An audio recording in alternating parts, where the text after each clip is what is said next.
Good morning all. Welcome back to my channel. आज की इस क्लास में हम करने वाले हैं HP टेट चाइल्ड साइकोलॉजी के लिए मोटिवेशन से रिलेटेड क्वेश्चन। मोटिवेशन से मिनिमम एक क्वेश्चन तो एग्जामिनर आपके पेपर में पूछ ही लेता है। सारे इंपॉर्टेंट टॉपिक ही रखे मैंने और इससे जो भी रिलेटेड कॉन्सेप्ट्स हैं उनको भी हम साथ में डिस्कस करेंगे। तो चैनल को अभी तक सब्सक्राइब नहीं किया, चैनल को सब्सक्राइब ज़रूर कर दें और वीडियो अच्छी लगती है तो वीडियो को लाइक भी करें। पहला क्वेश्चन है, teacher can enhance motivation among the student in his class through.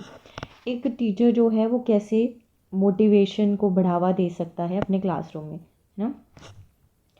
तो क्या प्रेज और रिवॉर्ड्स का यूज़ करके, स्टेबल टीचिंग मेथड का यूज़ करके, कॉन्जेंशियल क्लासरूम इन्वायरमेंट, एक कक्षा में अनुकूलित वातावरण के द्वारा, या ऑल ऑफ द अबव। तो जिस तरीके के ऑप्शन है, प्रेज़ करना, उसके कई बार हम बोलते हैं वेरी गुड, ये तो बहुत अच्छा करता है, कुछ रिवॉर्ड दे देते हैं। एक अच्छा टीचिंग मेथड का यूज़ करते हैं, वो भी बच्चे को मोटिवेट करता है पढ़ने के लिए।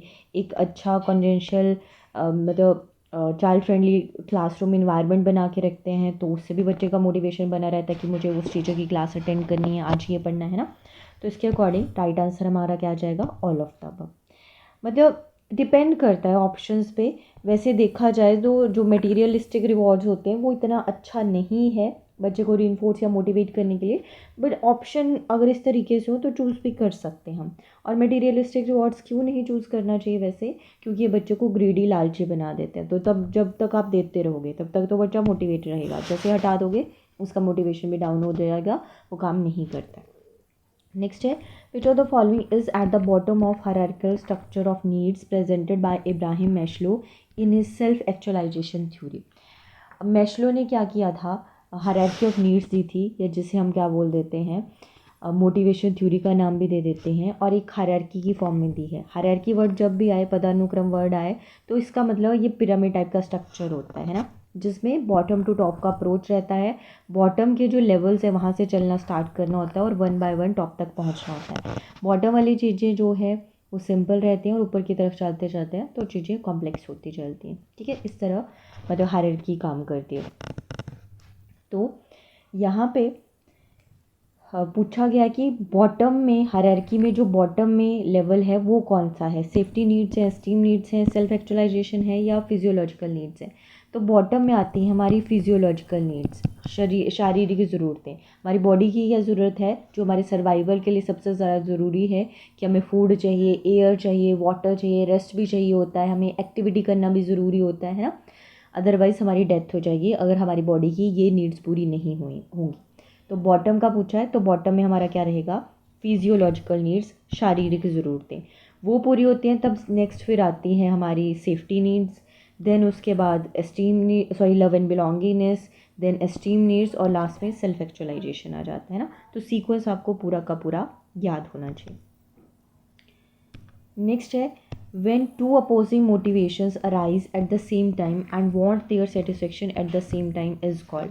जब दो क्या आ जाएं, अपोजिट मोटिवेशंस एक साथ अराइज हो जाएं, ठीक है, तो उसकी वजह से हमारे अंदर क्या पैदा होता है, कॉन्फ्लिक्ट पैदा होता है। क्योंकि दो अपोजिट चीज़ें वो दोनों ही अपनी अपनी सेटिस्फेक्शन चाहती हैं। जैसे फॉर एग्जांपल आप ऐसे मान सकते हो कि एक है, आपको भूख लगी है, खाना चाहिए बट पैसे नहीं है, तो आप चोरी करने को भी रेडी हो कि भाई मैं अब खाना सब बेसिक नीड है, खाने के बिना हमारी डेथ हो जाएगी। बट दूसरा मोटिवेशन है कि नहीं, मैं कभी चोरी नहीं करूँगा, ये जो भी वैल्यूज़ हैं उसके अगेंस्ट हैं।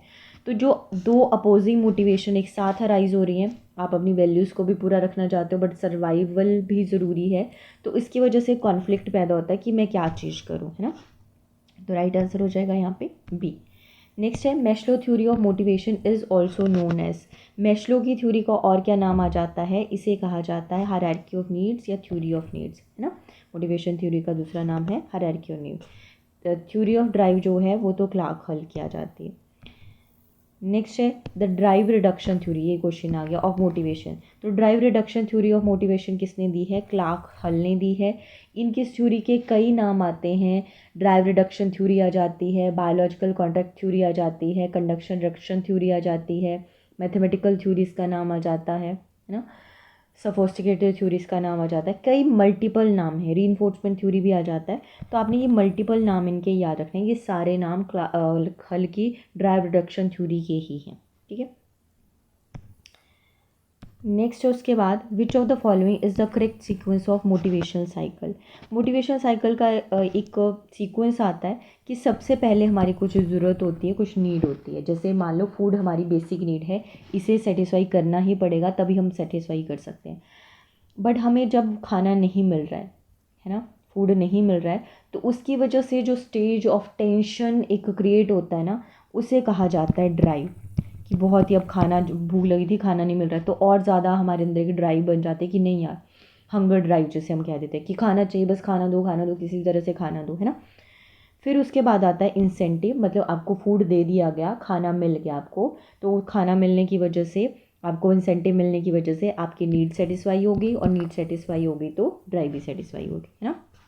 तो सबसे पहले नीड से जनरेट होती है ड्राइव, एंड ये सेटिस्फाई हो जाते हैं जब आपको इंसेंटिव मिल जाता है। ये जैसे यहाँ पे फूड का एग्जांपल लिया था, जब फूड मिल जाएगा। तो ये जो है आपने याद रखना है कि ये जो तीनों चीज़ें हैं, ड्राइव, रिडक्शन एंड इंसेंटिव, इनके बीच क्वेश्चन भी पूछा जा सकता है। तो ये तीनों ही चीज़ें जो हैं वो क्लोजली रिलेटेड आती हैं, ठीक है। और इसे एक तरह से हम नीड ड्राइव इंसेंटिव फार्मूला भी कह देते हैं। किस तरह से ये रिप्रेजेंट किया जाता है, मोटिव प्रेरक is equal to need, N लिख रही हूँ, आवश्यकता, प्लस ड्राइव चालक, प्लस इंसेंटिव उद्दीपन।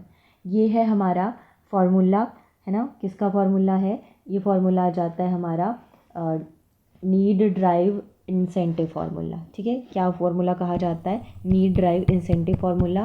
और ये फार्मूला दिया किसने है, ये भी आप याद रख सकते हो, कई बार इस तरह का क्वेश्चन भी पूछा है कई एग्ज़ाम में। हिलगार्ड ने ये फार्मूला दिया था, ठीक है। तो ये याद रखना है आपने। And these are closely related to each other, एक दूसरे को इन्फ्लुएंस करते हैं, और सीक्वेंस भी याद रखना है आप। नेक्स्ट क्वेश्चन है, in the process of learning motivation. अब लर्निंग के प्रोसेस में मोटिवेशन बहुत इंपॉर्टेंट रोल प्ले करता है, ऑब्वियसली करता ही होगा, तभी हम इसे पढ़ रहे हैं, अदरवाइज़ हम क्यों पढ़ेंगे इसे, है ना। तो क्या ये शार्पन करता है लर्नर की मेमोरी को, या डिफ्रेंशिएट करता है नई लर्निंग को पुरानी से, या लर्नर को यूनिडायरेक्शनल बनाता है, मतलब एक ही दिशा में वो काम करता रहे, या इंटरेस्ट क्रिएट करता है लर्निंग में अमंग यंग लर्नर। तो ये जो लर्निंग प्रोसेस पे मोटिवेशन क्या करता है, इंटरेस्ट पैदा करता है बच्चे के अंदर, ठीक है। Create interest for learning among young learners, बच्चों में रुचि पैदा करता है ना, क्योंकि उन्हें मोटिवेशन मिलता रहता है। मोटिवेशन कुछ भी दो आप, रिवॉर्ड्स दो, इंसेंटिव्स दो, कुछ और मोटिवेट करो, है ना, कुछ भी हो सकता है वो तो मोटिवेशन। आपके इनक्रीजिंग वर्ड्स भी हो सकते हैं, एनीथिंग, वर्बल नॉन वर्बल कुछ भी हो सकता है, आपके एक्शंस भी हो सकते हैं, जेस्चर हो सकता है। तो ये क्या करता है, बच्चे में इंटरेस्ट डेवलप करता है, ठीक है। जैसे प्रेज़ की, या कई बार आपने देखा होगा आजकल स्टार बना देते हैं बच्चे की नोटबुक में, या आजकल स्टैम्प वाला सिस्टम भी चला है, उस पर स्टैम्प में वेरी गुड लिखा होता है, एक्सीलेंट लिखा होता है, तो बच्चा बहुत खुश होता है कि अच्छा मुझे ये मिला, मैं और करूँगा, मैं कल भी पढ़ के आऊँगा, है ना। तो बच्चे में इंटरेस्ट, रुचि पैदा करती है ये चीज़। नेक्स्ट है, according to attribution theory of motivation, which of the following is more likely to result in persistent effort and improve performance. अब ये जो अभिप्रेरणा का एट्रीब्यूशन थ्योरी है, आरोपण सिद्धांत है, इसके अनुसार निम्न में से किससे लगातार कोशिश और बेहतर प्रदर्शन की संभावना होती है। तो एट्रीब्यूशन थ्योरी जो है, एट्रीब्यूशन थ्योरी किसने दी है, विनर ने दी है। और अगर अप्रोच के बारे में बात करें, किस अप्रोच के अंडर आती है, ये आती है हमारी कॉग्निटिव अप्रोच के अंदर। मतलब जब हम अपनी वैल्यूज़ को इम्पोर्टेंस देते हैं, आपकी कैसी सोच है, एक तरह से कॉग्निशन माइंड से रिलेटेड होता है ना, आपकी कैसी सोच है उससे रिलेटेड है। जैसे आप अपने फेलियर, आप फेल क्यों हुए, पास क्यों हुए, हर एक चीज़ को जज करते हैं, और ये इंटरनल और एक्सटर्नल भी हो सकती है। जैसे नॉर्मली ये देखा गया है, इसमें ये बात की जाती है कि अगर आप फेल होते हो तो आप एक्सटर्नल फैक्टर्स को रिस्पॉन्सिबल बनाता है कोई भी पर्सन। हैबिट है हमारी ये, है ना, कि यार उसने अच्छा नहीं पढ़ाया, उसने ये नहीं किया, तब मैं फ़ेल हुआ। और पास होंगे तब हम रीज़न देंगे अपने लिए कि मैंने भाई खुद मेहनत की, मेरा खुद का हार्ड वर्क था, इसलिए मैं पास हुआ। जबकि दूसरे के केस में हम उल्टा करते हैं। अगर दूसरा आपका फ्रेंड जो है वो फर्स्ट आता है या बहुत अच्छा स्कोर करता है, तो बोलते हैं ये तो इसका लक था। और फेलियर के केस में उल्टा कर देते हैं, तब हम बोलेंगे ये फेल इसलिए हुआ, खुद ही नहीं पढ़ा इसलिए ये फेल हुआ है ना। मतलब अपने लिए और दूसरे के लिए हम अलग तरह से इंटरनल या एक्सटर्नल मोटिवेशन बताते हैं for our success and failure. आपने भी देखा होगा, नॉर्मली हम लोग इस तरह से करते ही हैं, एक्सक्यूजेस बताते हैं। तो इसी तरह का कुछ बात की जाती है एट्रीब्यूशन थ्योरी में। तो यहाँ पे बोला गया कि आप ज़्यादा अच्छी बेहतर कोशिश करते हो, अपना परफॉर्मेंस आपका इम्प्रूव होता है, वो कैसे होगा एट्रीब्यूशन थ्योरी के according. External attribution for success and internal attribution for failure, या internal attribution for failure as well as success, external attribution या फिर an internal attribution for success and external attribution for failure. तो यहाँ पे normally मतलब ये किससे होगा ये पूछा गया है। ये तो मैंने एक पीछे दिया कि हम एक्सक्यूजेस के लिए इस तरह करते हैं ह्यूमन बींग्स, बट किससे आपकी कोशिश और बेहतर प्रदर्शन की संभावना होती है, जब आपका एट्रीब्यूशन इंटरनल हो, फेलियर के लिए भी सक्सेसफुल के लिए भी। आप दोनों चीज़ों के लिए खुद को एनालाइज करो। यही मेरी एट्रीब्यूशन या कॉग्निटिव अप्रोच बात करती है कि भाई मैं फ़ेल हुआ, मेरे फेल होने का कारण मैं ही हूँ क्योंकि मैं अच्छे से पढ़ा नहीं, या और क्या कारण रहे होंगे, उसे एनालाइज करते हो।